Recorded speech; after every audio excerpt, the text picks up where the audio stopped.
The capacity and the energy stored in a parallel plate condenser with air between its plates and respectively C0 and W0. If the air is replaced by glass dielectric constant is equal to 5 between the plates, the capacity of the plates and the energy stored in it will respectively be.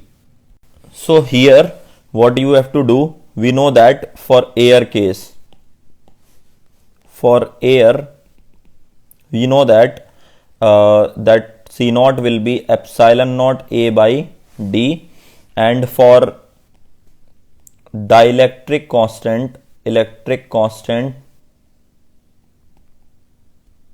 K, we know that Ck is equal to K epsilon naught A by D, right?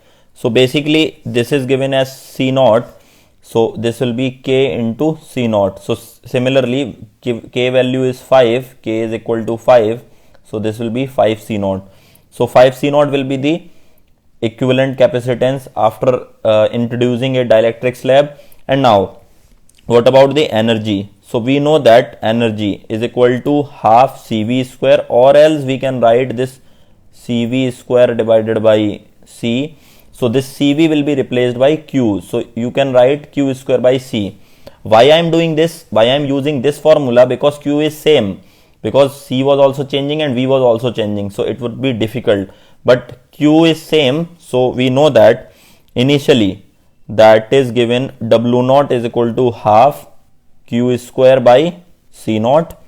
This is equation number 1. And for WK, half Q square by Ck. Now we got the relation of Ck in terms of C0. So this will be Q0 square upon 5 C0. So this 1 upon 5 we can keep outside. We get Q square by 2 C0. From equation 1 we can clearly see that this Q square by 2 C0 will become W0. So this Wk will be equal to W0 by 5. So which relation is correct? Ck will be 5 C0. So 5 C0 and W0 by 5 should be the right answer. So which option is correct? Option number 2 should be the right answer. Okay.